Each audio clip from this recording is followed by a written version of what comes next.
Good morning, good afternoon, and good evening, Seller Sessions. Your favorite host here, Isabella Hamilton, and I have a special treat surprise for you guys, Mr. Nick Shackelford in the house. Let's go. What's up? What's up? You always juice me up. No, this is exactly how I want to end my Friday and my week. It's been a not gonna lie, it's been a hell of a week, and there's just a lot of things going on. So I hope we get to get into it. And I know from the past of listening in, you get real with people and you talk about some stuff that's um, probably not talked about everywhere else. And I'm excited to share some shit that I probably wouldn't share anywhere else. I love it. No, I love this. This is like my mindset session, and it's usually on Monday. So for those listening in, this is recorded because in Monday I will be in Austin at the $1 Billion Summit speaking about Amazon and NFTs. But I've been wanting to get you on this podcast, Nick, for ever since I met you. And it's been what, close to 2 years now? Has it Yeah, been just long? over 2 years. My time has convulsed together. I don't know what's going on. But ever since I met you, there was something about you and James that you did at Geek Out, and we'll get to Geek Out in a second, that was so different than any event I've ever been to. And as soon as I did, and I think I told you like later on that I just kept talking about Geek Out to the point where people are like, what the F is Geek Out? And why you keep talking about it? And you guys didn't even notice. Nobody paid me to talk about it. It was just, I just felt like it was a place that was so unique and so different than all the conferences that I've been. Because I tend to attend a lot of conferences. I love learning about different subjects. So when I met you guys, I felt at home. But before we go into Geek Out, can you tell us a little bit about you and maybe your entrepreneurial journey, as much as you want to Yeah, share? no, I definitely love it because I think a lot of it comes from why where I started is why we created Geek Out because I didn't have that, right? Like I started out as aggressively humbling beginnings, meaning like I was a high school soccer coach. Like I played, the goal was to always be a professional soccer player. I reached that in I think 20, what was it, 2013, 2014. I played for the LA Galaxy. I'm a California Orange County kid. Like I grew up watching the LA Galaxy and I go, that's it. That's all I'm gonna go do. So I went to school, not focusing on career, not focusing on work, but just going like, okay, what is the best school that's gonna put me in the best position to potentially be a professional athlete? And little did I know, I America loves giant goalkeepers. What I mean by this is like anywhere else in the world, you go to Germany, you go to Germany, you go to Germany, you go to the UK, you go to Spain, you can get away with being like a 5'11", 6 foot kind of guy in the goalkeeping net. But if you're in America, they want you to be like this 6'2", 6'3", 6'4" giant beast. And I'm like, dude, I'm like 6 foot in the morning and heels. Like I just can't get there. There's no way it's gonna happen. And so I kind of saw the writing on the wall with me when I was with Kurt. So Kurt's the second team head coach and goes Shaq, which is where I kind of keep that. I like that locker room vibe. He goes, Shaq, look, man, you're incredible. You're awesome. You're a really good locker room guy. And at the time, I didn't. I was just defeated. I was like, "This is what am I going to do? This is all I knew was to kick a ball or catch a ball," and that set me down this path of like, what is my purpose? How do I figure this out? What am I good at? All the things that we all as like entrepreneurs try to figure out as along the way. Well, at this point, I didn't know. I was living with my now fiance at her mom's house, so I had no money. Driving around a Prius that I got from my buddy, and I go, this is shit. This sucks. Like I was begging moms and dads to pay me 50 to 60 bucks to kick a soccer ball at their children. Like that was my job. And that was maybe 6 years ago. That's not super long ago. Like the path has been pretty aggressive up and to the right. And I remember looking at myself and I go, if this is it, then like, okay, this is it. Like I'm in California, I'm gonna have a job for the rest of my life. Like this is gonna be an unfortunate situation, but if this is what the Lord wants me to do, God bless. Here we go. I met a man. Actually, at the time he was a kid. His name is Jake Schmidt. He's still my partner today. And I'm gonna reach over here, and he introduced me to this. Introduced me to what this is called. And you have a little one yourself. This is a fidget spinner. I think you know what these are. These things are slanged all over the place on Amazon, DUC. Jake told me, Nick, there's a thing called a fidget spinner, and I think we can sell this on Facebook. And through that path, I ended up at an agency, a large agency called Resolution Media, and I was learning media buying. Like, and I'm not talking like the media buying that you and I both know of, like CPC and scaling. This was big budgets, put it into Facebook and to spend it because these are brands that didn't really give a shit. Mhm. And I was like, okay, yeah, I know how to run Facebook, dude. Just yeah, I can figure this out. Like this is easy, no Hi, problem. let's go. Exactly. And I was motivated and I was like, I got it. And then all of a sudden, this is when my relationship, and this is something that I'm very curious on your opinion. This is my relationship with money started to happen. Whereas up until this point, my mom worked in the dental hygienist field. My dad was an HVAC or he did air conditioning for life. So I only knew 5-figure income. I didn't know or lower middle class. I didn't really know that there was 6, 7, 8. I didn't know that there was money like this out there. And the first time I started seeing putting budgets into Facebook that wasn't my money, but it was like a brand's money, and I was like, wait, that's millions of dollars. That there's a lot of zeros in this, is what I kept seeing, and it was interesting for me to realize. And Jake would go, "Dude, don't be scared to keep going." Jake at that time was like well, still is 5, 6 years younger than myself, 31 right now, and so we're winning and we're spending a bunch of money. I'm getting nervous because I've never seen money like this before, and as my time went on, I started learning. So we spent millions of dollars to sell fidget spinners back in the day. Then I realized two things. I hate product development. Like I don't want to spend my time finding products, developing products, doing products, or anything like this because it's difficult. If you don't know where to look at the research, you know this more than anybody. The number one question to ask is like, well, what should I sell? Hmm. Where do I find it? Right. If you don't know, you don't know where to look. If you don't know the tools to use, you're kind of like stuck. And so why do this? Anyways, we did really, really well on fidget spinners.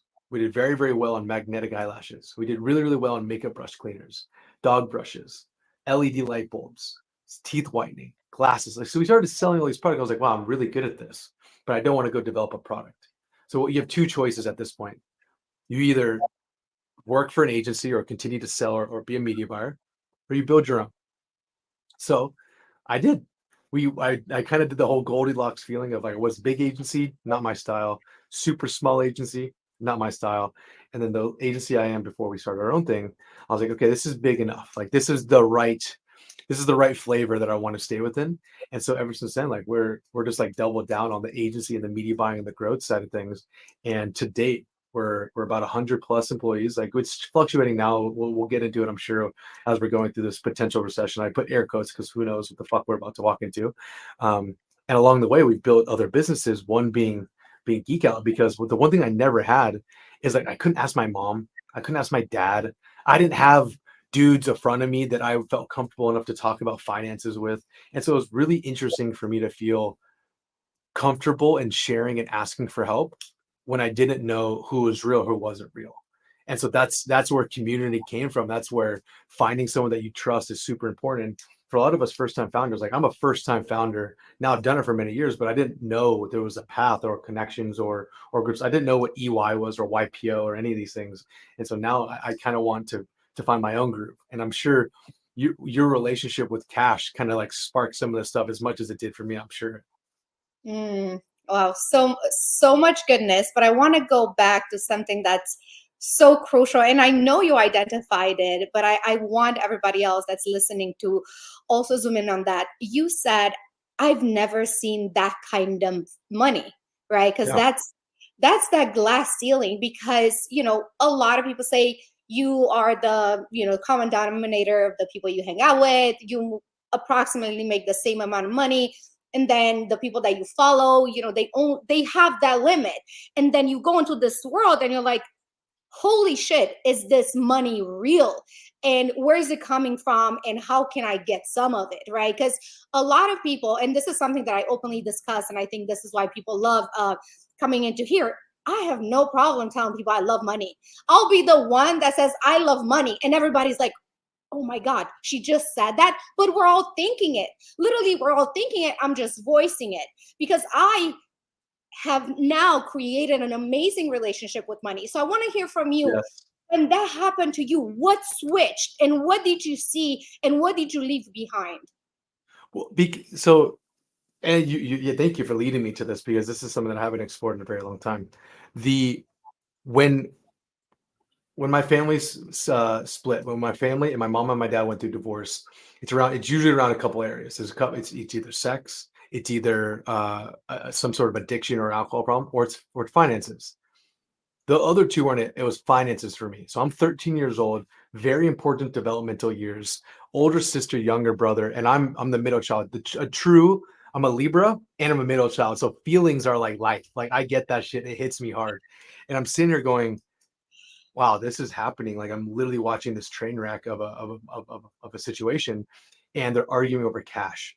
And they're arguing over money. So my mind is like, there's no way if I'm gonna have a good home or a good house, I have to have money, which is an interesting thing. Like I like cash. Like I like literally looking at cash and holding cash and keeping cash because I go, if I have this with me, I can literally see it. I'm okay, and I know I'll be okay because it's always been a very touchy subject with my mom, and I have a very incredible relationship with my mother and my father at this point now.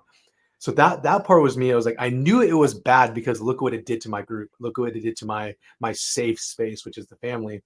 And so as soon as I started seeing the path to get more, which was, excuse me, the access to the budgets and the money that I was starting to look at, I'm going, if they're willing to spend this, then they're willing to pay somebody good money to make sure that this is spent in the correct direction, which I was correct. That was a gamble that I made on myself of going, if they trust me to allocate this much money for this thing, then I can technically put a price on it that I believe is worth them making sure it's being managed, which is why like highly paid consultants are paid a lot of money because they go work with Fortune 100, Fortune 500 companies because $100,000 to them, $1 million to them, $10 million is nothing.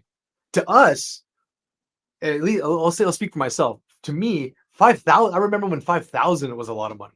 When I was like, damn, that's a $5,000 contract. Okay, that's cool. That's really important to me.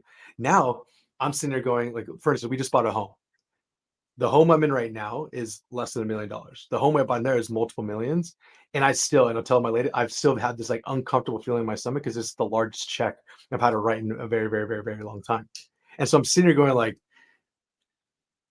fine. You put this out there, like and someone taught me this early on. Her name was Fiona. She goes, with money, they're like soldiers.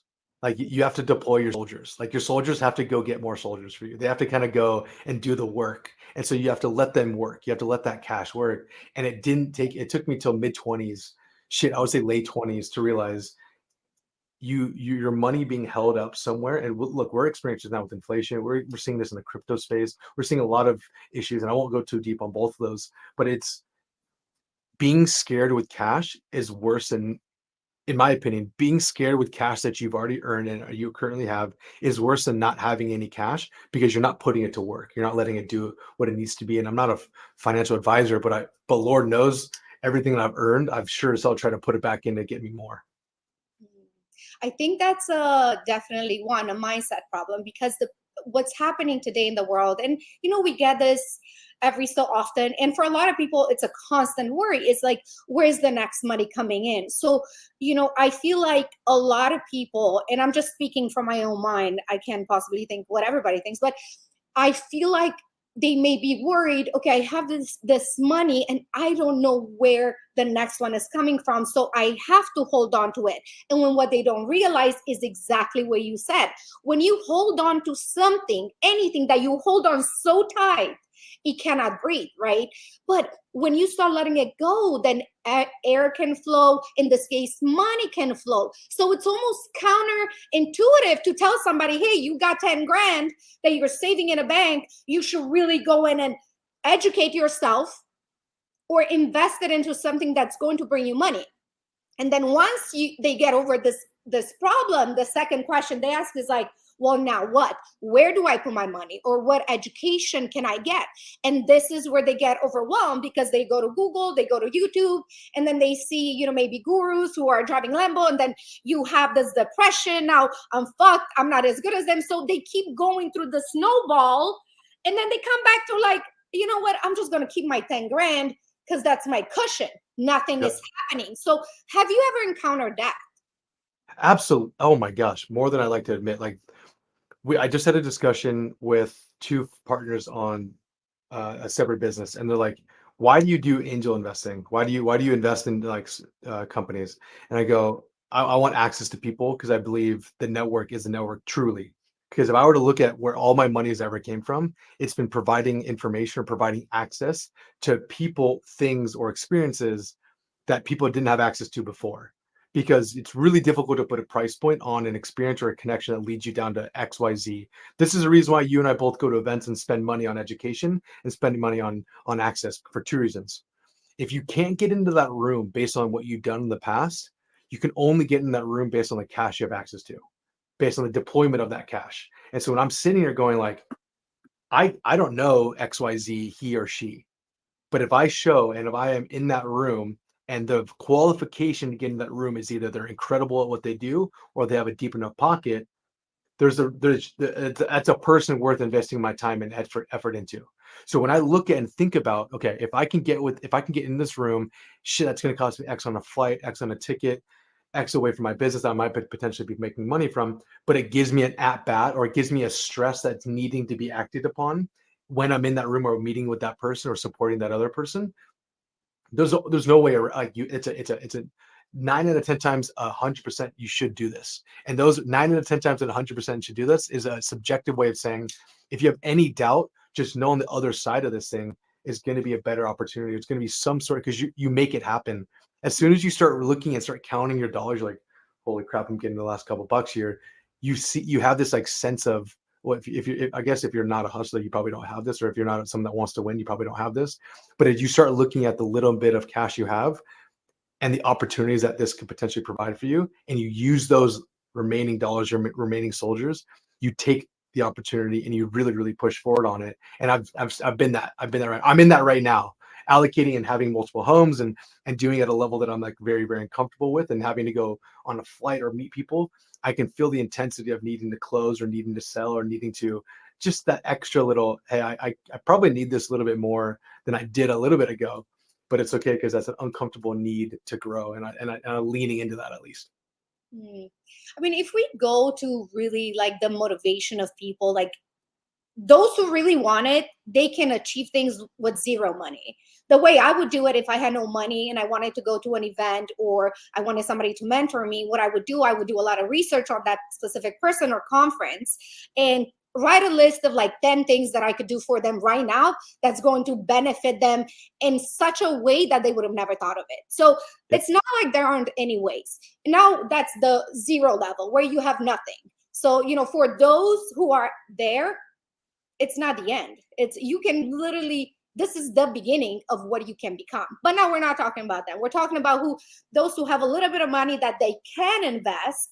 Would you say that this is one of the reasons, maybe some emotional reasons why you started Geek Out and why you wanted to bring others in a room where they can start their career? Like what was the motivation behind Geek Out? Yeah, access. I think access and then education. So James's background is a very interesting background, and he'll jump on the podcast with you one day and share this with you. And so I won't go too deep on it. But people sometimes you get dealt a situation or a deck of cards, and you're just like it's not a full deck, and you're like, I don't have the opportunity that XYZ has. I might be a different race, might be a different economical situation standpoint, but it doesn't mean that I don't have the ability to produce. Like you mentioned, I have value. It just, let me show you how bad I want it. And what I love about the internet, I love about the space that we live in, work within, is that it doesn't discriminate. It really only gives a shit if you're profitable or not profitable. That's it. Like you could be any color. You could have one finger, two things. As long as you're able to click that, you could probably don't even need fingers anymore to like type on a keyboard or use it. NFT picture going to NFTs. You can literally have a picture of some type of animal, and this could be you. Nobody would. Literally, and it doesn't matter. All it does is like if you say, "Hey, I'm good at doing X," and you do X as good as you said you are, you're in. You're hired. Like what COVID did, all the negative things that COVID provided, the benefits that it did was it democratized the ability for anybody to work wherever they wanted to do, as long as they wanted to work. If you didn't want to work, look, I this is turn the podcast off. It's not for you. Like this is like we're here to produce and here to be actually in it and doing it. And so when I sit here and I go, Geek Out came because I knew people needed opportunity for two. There's two areas because if I were to look at the arc of what Geek Out provides at this point, it isn't an entry level. Yeah, I'll talk about that in a second. It's proven and it's multiple businesses coming together into one area around education and experience. So, for instance, there's people like, hey, Shaq, I really can't afford the ticket. And I'm like, okay, that's fine. You're gonna work it. Like you're gonna work the event. You're gonna take notes, or you're gonna check people in, or you're gonna be a mic runner. You're gonna be the person that's gonna assist in everybody else because now you're in the room. And if you have Do nothing to give or nothing to offer, they say then no? no, everybody says yes, of course, especially when there's a dollar amount on it. Like, get yourself here, and then and then that's what you have to do to be in that room. Every single person across every single event for the last 5 years has said, like, yeah, I'll take that. Mm. Look, that's contribution. Now, overall, like I remember why I started. James and I started doing this for one clear reason. I'm in e-commerce. He was lead generation and affiliate, and he was jumping into e-commerce. And he started asking questions, and I started answering. Back in the old day, which is like Facebook ad buyers, it's still around, but it's not how it used to be. And he asked a question. I was like, "Hey, I got you. Let's jump on a call." On a whim. And little did we know we would be building businesses together and doing what we're doing now, traveling the world. And that's community. That's like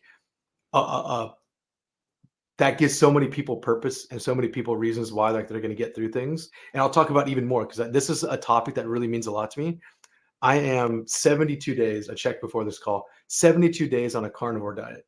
And I have a group of 22 guys that are doing this with me, and we're dropping weight and we're increasing our libido, and we're increasing our mental capacity, we're increasing our energy. It's crazy. And all I asked was like on Twitter, because Twitter is like my thing right now.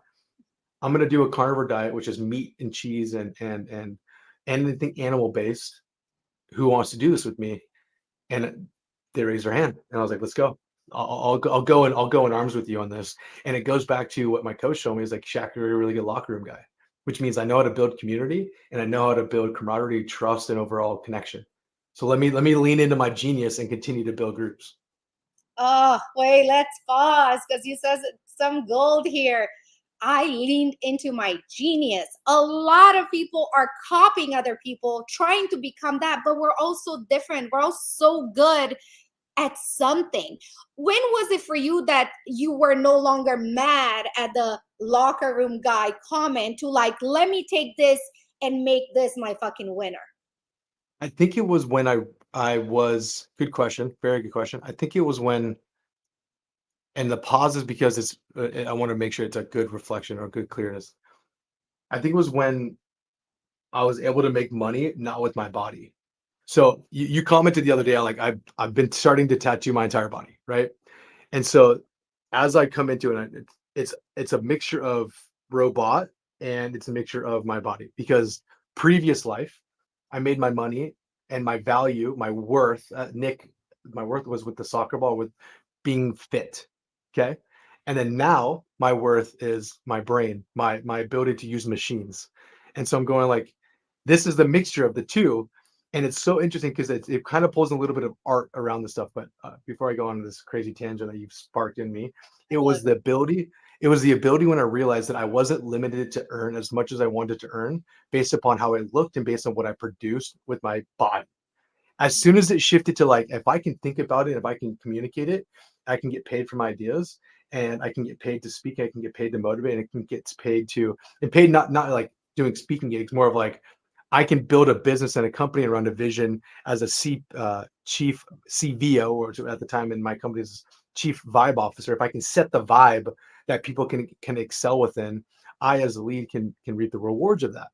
And that's where I was like, it's uncapped. It doesn't matter how I am. It only matters how good I am at communication. It only matters how good I am at building someone believing in the vision, the mission of where we're going.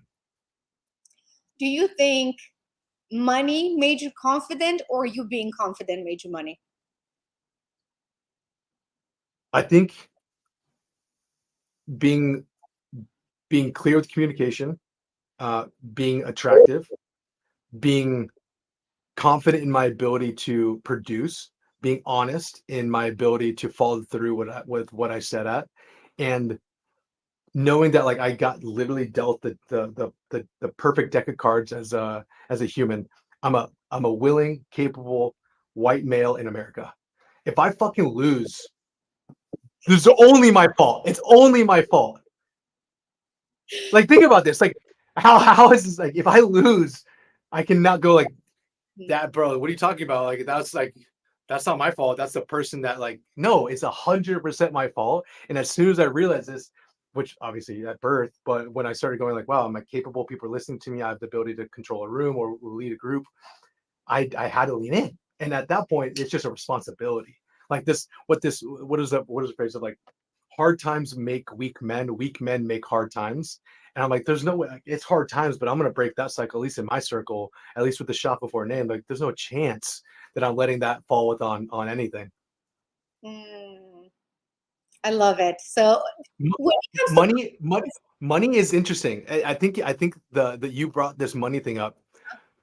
I think the money was just it's just the scoreboard. It's the you could be this confident and you could be this driven without money, but the money in the bank just allows you way more at bats. Like it just gives you more chances at things. And I don't think money would change the way I am or do because it literally hasn't. I would say I have a nicer car and I have a nicer home. But this way I've been the same way the entire time. but would you say money is though a little bit of an amplifier of confidence? Yes, it has to because the money allows you access to things and consistency of development of your gifts. Meaning, you enjoy traveling. Mm, You have money. If you love something so much and your money allowed you to do more to the thing that you love the most, and you go, I am here because I did it for me. How could you not be confident in this? mm, If you realize that the money isn't it as a way of enabling to enabling the life that you want to continue to live that you've always wanted, but you were never able to do it because you had to work or you didn't have time or didn't have money, then yeah, I think it would change you because changing you into doing the things that you've always wanted to do. Now, along that way, as you're accumulating cash, you better be accumulating exactly who you are. Because if you get to a point where you have a bunch of money and you don't really know what it is that you like, that's when people get in trouble. That's when you see lottery winners or those that go pro make a bunch of money in the NFL, NBA, and MLB, and all of a sudden you hear about them being poor or them doing some terrible things because guess what? They didn't even know what this like. They didn't know who this was. So cash comes into them. They go, let's go, homes, cars, hookers, whatever you call it. mm. Do you feel how do you play in failures and how does that bring in more confidence or less confidence? Okay, so I had the biggest failure of my life and I had a reset. The only goal I had was I wanted to be a professional soccer player. I literally got there and they looked at me and be like, just not, nope, you're just not going to do this. So the only, like, think about this. You have a boyhood dream, childhood dream, like girl dream, and the only thing you want to do is to do this one thing. And you get there and they go, this is not for you. And so I went to zero went to zero. If you haven't gone to zero, I think this question, if I haven't have gone to zero and was asked this question, I might not know how to reply or answer this. But like, I already seen family break up because of cash. I've already seen my only dream that I ever wanted go to zero. And then now the only goal that I set for myself, or the one that I'm continuing to work on, is be known in a space that I care about. This is the space I care about, and I want my name to continue to be known. And if you want your name to continuously be known, like, look, you and I both do the event circuit pretty decent. You only get invited two reasons. You only get invited for two reasons. One, you sell tickets. Two, you provide value. Oftentimes, if you provide value, you sell tickets. So if I've been doing this for 7, 8 years, and I don't pay my way. I pay my way. I don't ask for compensation. I just know that if I'm going to earn a stage or earn something to discuss, you have to bring it, or else it's like, wow, that thank you so much. And you and I've been to many of these things where you're like, that's what they talked about. And so I never want that feeling, even if they never tell me. I never want anyone to sit there and feel that. I love that. Yeah, a lot of emotion behind what do you guys do at a Geek Out? So take me back to first event ever Geek Out. Like, tell me about what you felt, how many people came. Were you like, holy shit, or were you like, oh my god, what is going on? Tell me. Yeah, I have it very vividly clear. So it was 13 people, Las Vegas, Nevada. Um, at this point, 5 years ago, yeah, almost 6 years ago, we were in a mansion that was not a mansion. Our at the time, our project manager, his name was Ellie. He found a home where the hostess that was like supposed to give food and drinks to everybody came in drunk. She was missing teeth.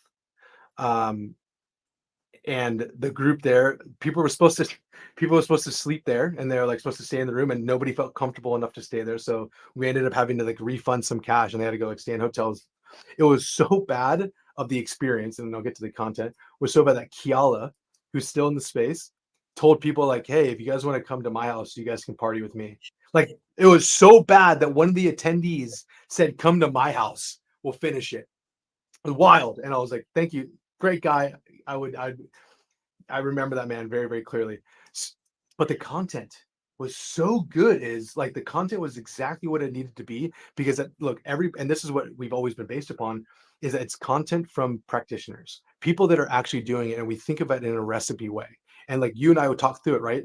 The way that you get to a geek out, the way that speakers kind of get onto it, or the way that educators get onto it, is if you have 4 calls with me, and then we do a dry rehearsal, and then at the time you go live, it's the 5th one.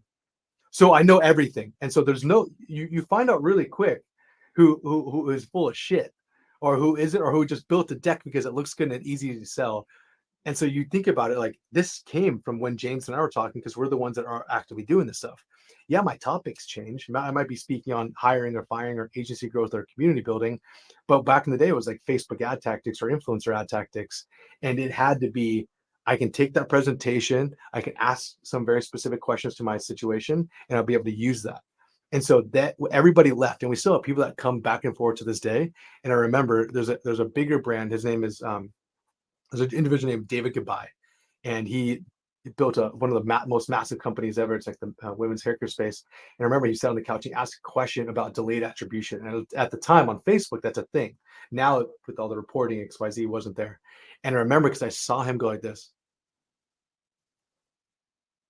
It clicked. Like I literally watched him sit there, ask a question, and be like, oh, we've been doing it differently. Or I didn't think about that. And that, I was done. I was like, I'm addicted to that. There's no way I'm not doing that ever again.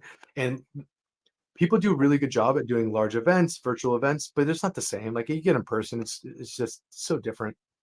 Yep, I agree. I actually, I know this is live. Maybe I shouldn't, but my NFT people are separate from Amazon people. But anyway, I was Yeah. invited to speak in Las Vegas at the Metaverse and NFT conference, and I haven't heard anything from them. They just messaged me today, like, "Hey, send us your name, email." I'm like, first of all, you never told me this is happening. Second, you didn't tell me like the dates or anything. Like, how do you?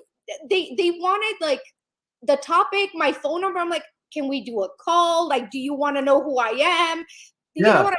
Because they know I have a presence in the space, so they said, it's okay. But and this is another subject for another time, but the NFT space right now, it's so disorganized, Nick, that you would go bananas. But again, separate topic. But the details that you guys are putting into Geek Out, I really wanted to Yeah. evidence compared to like this Twitter message I received today. Massive, massive Well, difference. and I get it. Like I get it, because look, people, and for your space, right? People see the money. People see that you can do a lot of good things there. And what you've done very, very well is you've A, performed, you've A and B, delivered, and C, you have a reputable name and you drive interest. All the things that we all have to do, whether it's a business, whether it's a brand, whether it's an individual, like you do all the things. So on one hand, like they're not dumb because they notice that you have an audience, one. But on two, like the experience of doing this, or doing, I learned this from Ezra Firestone when we spoke at Blue Ribbon. Here's your presentation, here's what the day you show up, here's what we can provide for you, here's the costs that we cover. And as soon as you feel, you're like, wow, like I'm gonna be my best me, and you want me to be my best me because it's your audience, and the product in which the community is the product. Like the community is everything, and you know this more than me within the NFT space.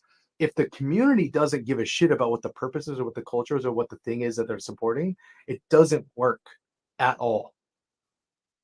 Exactly. In this case, they just, because the NFT space is so new, and I've been to a lot of their conferences, yet it's Yeah, like money grabbing. Like, let's just throw an event and we'll just invite all these people who are somebodies, but they don't check content. They just said, literally, send me the topic of what you're speaking on, your email, and yeah, we'll see you in Vegas. It's very disorganized, and they're maybe I'm hoping that they want to learn, but don't worry, I send them a very nice email helping them out a little bit on this. But Good. it's a long way from where the NFT space is to where it's going to be. It's moving fast, but think of it as a toddler. Like they can't really, like, they don't know how to walk very well. They don't know what they're doing. Mhm. Anyway, that's a conversation me and you should have a separate about Geek Out and how you guys Done. can really, do this better for the world. But yeah, I completely agree. I mean, the detail to having the speaker, and also they feel seen, Nick. They feel seen. If you just tell me, and we had this conversation because I will be a speaker at Geek Out, Yeah. and I got the emails. Everything was perfect. This is what we're talking about, and the calls that you said we have to do a call here. Then we go through the presentations. Never, nobody has ever asked any of that of me. So that just tells me the level of the presenters that you have on stage is unmatched. Well, it's important. It's if it's not important, they won't do it. Or if people they think it's look, every event we do, we cancel. Okay, I'll tell you this now. We canceled Miami, right? Because Miami would have been 2 weeks, and we're sitting here looking at it. We're like, okay, so there's multiple narratives that Nick have to manage. The audience, the group, the people that are coming, the attendees, the partners that are making it able for us to do this and facilitate this, the speakers that are doing this, and then the Geek Out team. So there's always four narratives that go around this. What I learned was like if the attendees in the room are at the level that they need to be at, and they're fully on this path, and it's the same thing when you give a presentation. Our job is to make sure that the train stays on the track. If anything comes off, it could go slow, it could go fast, but as long as it's on the track, there's no issues, right? They know where to get on, they know where to get off. But as soon as anybody starts getting a hitch or things don't start working, and then you're looking, you're like, oh, fuck, this is going to fall apart and it's going to be an absolute train wreck. But there's all these different narratives that have to be monitored and have to be consistently optimized because if the partners are overly aggressive with the audience there and they're trying to sell too much, turn off. People won't come back because that's all we get from them, especially at the price point. If they don't get enough interest, which means that we have to educate them on how to sell. We have to educate them on how to work. They have to educate them on who is actually the right fit for you so it doesn't feel like selling. Speakers, if you're going to come and present and you've invested this time, effort, and you're presenting to a room, there's no pitching, right? But you're able to like, if I deliver quality content and my palms are down and they believe that that person is the best person to solve that one thing that they're talking about, business happens. It will just happen if you did your job. Then you have the attendees. And if the attendees are able to be like, wow, it's good food, it's a good venue, I like the people, I like what you've curated, I like what I'm hearing, I like who I have access to, that's a win. And then on me, James, Jimmy on the Geek Out side of things, we're all in our own world. So James might be over here, Jimmy and I might be back and forth. My support with Jennifer might be somewhere else. But as long as everything continues to go, then we do a debrief. But people don't think of it like this. Like it's like fill the room, get money, do the talks, call it a day. There's not. That's not how it should be. So you start with that part first, which makes sense because, as I said, the first event that I came to Geek Out, nobody told me, hey, tell everybody about this. It was a lot of value. And also, what I loved about it was the way everybody was so free to speak. It wasn't like, okay, I'm in a classroom and I got to stay quiet and somebody's dictating things to me. It was more of a almost like a conversation. Everybody could, do whatever they wanted to do on stage. There was no really time limit. It was, you could tell the speakers were there for us. Yeah. Yep. That's Yeah. what I. And look, trust me, there's times where like people say some stuff and I'm like, and they get off because what I do is I take notes the entire time. I'm like, hey, here these points hit, and so I'm in the back and I'm miking it, and so I'm basically show running, and so I have my iPad the entire time, and I'm taking notes the whole way through, and I'm like, okay, so at this point, don't say those words anymore, don't use that transition, like that didn't hit, or like, hey, you were too pitchy on this, like people got turned off, and you can kind of tell it yourself, and like you'll experience this when we do Nashville, right? So when you come and do your conversation, we'll obviously do our work with all our upcoming calls. But as soon as you're done, you and I will jump on a call with Deeper. Like, what do you think? Mhm. And you'd be like, cool, what do you think? And I'm like, cool, here's my notes. And then we'll just run through the notes because it's important for feedback because a lot of this time in this space, and I think this is something that as things ease up and things go away, I will build some sort of I think education is important. I think training in this new world of things is extremely important, but a lot of people don't spend the time, effort, or don't have enough feedback from people that are knowing it from a content standpoint or knowing it from an education standpoint. I think I filled that hole really, really well. And I want to continue to like flex that muscle. That gives me so much life. Mhm. So what is Geek Out now? Because you told us, the first one was 17 people, you said. Yeah, Um, 50. 15. And how is it now? Like, what's the environment now? And what can people expect if they ever come to Geek Out? It's going to change as we because to scale an event business, you have two options. You dilute and you go bigger. Dilute meaning the quality of the room, it moves away from the intimacy to a very like 10x con or traffic and conversion or affiliate world where you have a lot of people. They might be great, they might be not great, they might be like a different industry. It's not as curated. That's the term I'm talking for. Or you do more curation. So we chose to go the not big and go more curation. And so what we're trying with is like we're going Amazon on what Amazon direct to consumer. So we're gonna what we call swap, where it's Amazon to learn D2C and D2C learning Amazon. So we pull incredible Amazon people, we pull incredible D2C people, and we have them educate, and then the attendees can like shift and share information. Oh, Second, we know that there's it's a large you're just expanding everybody's. You're bringing in more income streams that maybe they had some doubts about it, like, oh, if I'm D2C, I'm not going into Amazon. And the Amazon people, they're like, I love that idea. I think that's great. and they're such different people. Like I'm interacting with both of them. They think about their businesses very differently. Um, and then we have what everybody has is like agencies, marketers, people that buy the clicks and support the ecosystem. We have an event just for them because what we notice is if you have brands or if you have like merchants and then you have service providers or things that they need to make sure that these merchants are working, sometimes there's a misbalance. Sometimes there's too many of one person, but yet these agency and these marketers, they have businesses that are really important. And us being from that area, like we need to educate and provide more opportunities for them, at least to feel comfortable to talk to other of their size. So we're going to do an agency only event so that it's just, hey, maybe you're a marketer but you want to be bigger, or maybe you're an agency but you want to be bigger, or maybe you need to buy agencies, or maybe you need a partner with agencies. So we need to facilitate that. That's going to be new sometime in next year. And then our traditional geek out, which is like a little bit of a mixture of everything, where it's like 60-70% merchants, 30% 20% marketers, distributors, media buyers, and then like this weird 10-20% of aggregators, financiers, SaaS, because it's all the things to make the ecosystem important, because everybody needs feedback. Everybody's got a product, everybody's got something to sell, everybody needs partnerships. And so what I love about it is like I sit here and go, yeah, I wonder how much money is just in this room. Like I wonder how much, and it comes back to your question, like where's the money at? Like I wonder who's doing JVs or who just sold what or what happened. I'll read this text to you. This is crazy. I'll read this text. This literally got sent to me. You know the product CrossNet? No, I don't. Okay. Maybe, not sure. Okay. So CrossNet is basically a four square volleyball net, and so it's a direct to consumer product. It's in big box, and he sends me a text yesterday at 4:35. Yo, thought you want to hear this. Used to think about why would people pay all this money to come to these silly marketing events.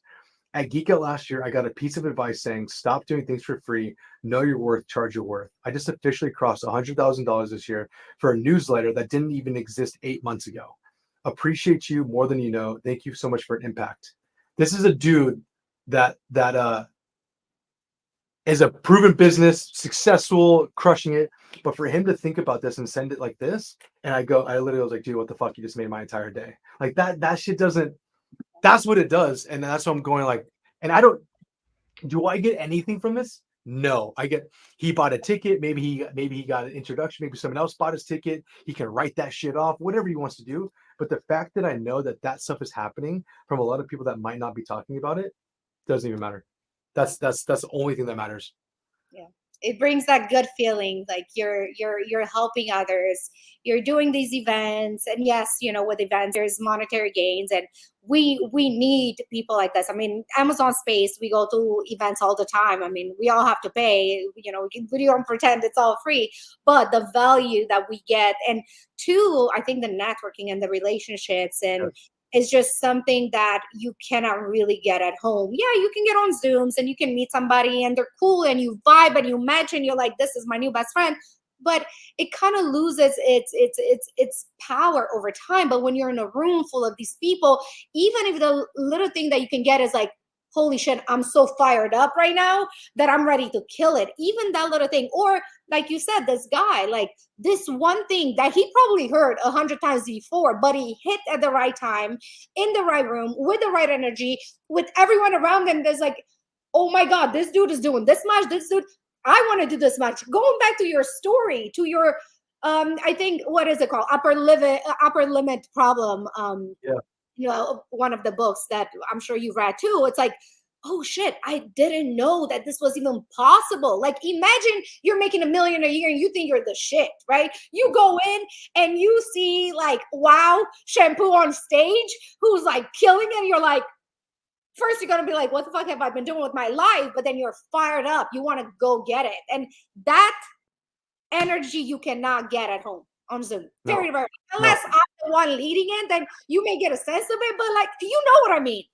It's, Yeah. you need If you, to feel it. no, you have to feel it. You have to feel it. You have to feel it.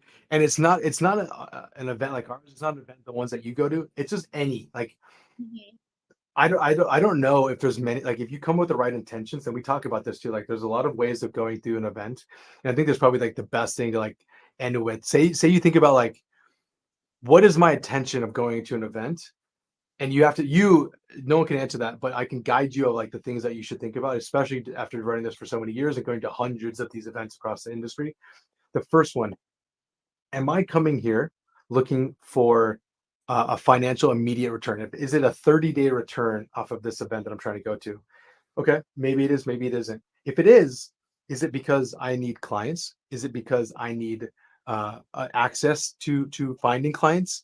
Does it mean I need to get feedback on my product? Does it mean I need to have a little bit of escapism? Maybe I need to talk business with somebody. Maybe home is a little bit wild, and me and my wife are a little bit stressed, or me and my husband are a little bit stressed, and I just need to like be around nerds that I need to kind of chat with, like, or maybe I need to test my uncomfortability and have conversations face to face, because after COVID, like, I haven't, how many people have I met consistently? Maybe I need to stretch my like what is it called, introvertedness, and be a little bit extroverted. There's so many of these little narratives that if you just come in with a clear intention of 1 to 2 things, and my recommend, this has never done me wrong. I never try to go for mass meet. Like, I'm not trying to shake every single hand. I'm trying to shake the right hand. So if I come into this situation and go like, I want 4 people that I can have a real conversation with, that they can know Nick on a non-service level other than just what I do and where I'm from. That's a W. That's 4 people. Pays for my ticket. Let's go. If business comes, awesome. If not, I know I'm going to see them, or they're going to be able to be like, hey, I met this guy. He might be good for you. Reach out to them, and that's never done me dirty. And look Do at you the have? relationship that we I have. We met at Geek Out, and now look, we're here, and now I'm speaking at Geek Out, and who knows where this is going. But this would have never happened had I not gone to your events. Well, and like now we get to like party around the world. Like now I'll see like where we can see each other next. Like, I don't know, it might be Dubai, like it Yeah. might be Mexico, it might be wherever it's going to be. And it's like you've been to enough events to know not doing that one again, or whatever. Like I have to actually, this is a selfish question. Like, what is your, like, when you go to an event, like how do you, like, what's your thought process of, I'm gonna get this out of it, or are you coming and going? Because I know you're very like, hey, whatever happens, happens. I know you're very like that. Yeah. So But do you have, yeah, for me, it's more like I can't wait to see who I'm going to meet. okay. I love that. But I'm also a people person. I'm an extrovert, and the how people think just excites me. And I've gone to enough Amazon conferences to kind of know about pretty much all the content that they could present, unless some breakthrough new thing happen, which it doesn't, because it's Amazon and it's kind of the same stuff. But it's the people that are in the room, and it's like that person that's like, holy shit, we've all been doing the same thing over and over, but this person just put a little twist on it, on the Yeah. same old. And I'm like, I want to meet that person. I want to see how they think, how they came up with that. So, but that's just a thing for me. No, I got it. No, it's different. My one of my favorite things to do is as I meet so many people online, I like to see like is their online person this who they are in person, Mm, or if as I observe them, I watch them, I'm like, are they going to change depending on the room or the group they kind of get into? Because then you start asking yourself like that person maybe doesn't love him or her as much as they portray online, and that always is interesting to me because and my missus gets so pissed at me. She's like, "What?" She's like, "You say things that like are like so irrelevant at times." I was like, "Yeah, because I just want to see what they're gonna reply with." Like it turns into like this mental game of like, are they gonna give me the real answer here or are they not? man. Oh man. And now I have to think of all the times I spoke with you if you ever tested me on anything. No, Uh, you passed. You passed. I would not be on here if you did not pass. That's for sure. You're so funny. Tell me one last thing. I know meeting all this new people, and you bring new speakers as you discover them and you see their talents. And I know you learn a lot from all your events. But are there any other ways that you invest in your education and your further knowledge and everything that you do? And what are some of those ways? So I can speak for the season I'm in right now. I'm in a very different season than I was maybe a year ago. So a year ago, I was the CEO of my agency, of the design team, and co-founder of Geek Out. Right now, as of literally August 12th, 3:24 p.m., whatever, I have given up the CEO title of Structured. My co-founder Jake now runs it. That's something that's not public. Nobody knows this yet, and it's been very difficult. It hit my ego, right? Like a lot of this was like, this is my business. They come because they want to work with Nick and his team, and like it was something that I had to like kind of get over or work through. And right now, so and what that pushed me down is like I actually got a better relationship with myself, and better relationship with my body, and better relationship with my fitness, my relationship with food. So right now, what I'm investing in is literally my health and wellness. Like I went to the most expensive gym that I could afford, Equinox, which is like something that's like excessive, more excessive than anything. Pay for hit training. I have all these supplements. I'm getting quality food, and so I'm investing a lot of my time and effort into educators in the space talking about what food does to us. Before Oh, that wasn't it. Before I was investing into like coaches around how does my business run and how does hiring and firing and like executive training, making sure that my staff is in a good position where they can kind of solve problems. And that now is like something I had to give up because I wasn't the best at it. Like I was good enough to get the company to about low eight figures. I was good enough for that all day. I got that covered. But my co-founder is going to be the one that's going to take us to like mid to high eight figures. There's no way I can't do that. Could I potentially? Should I? Maybe not. Um, so this right now is something where I'm investing my time and effort into. And look, health is expensive, especially if you came from a place where you're not healthy individual, which I was not. I was the heaviest I've ever been, and food to me was like, I got money, let's go buy whatever, or like app it real quick. But now it's just very, very crazy specific on what I need to do because and I need it affects you in a very different way. mm. I can see that. I can see how, not you, but like how people can get a little bit complacent, once they have a certain amount of money, they're like, it doesn't really matter. Like, we'll just order in all this food and it's because we can afford it now.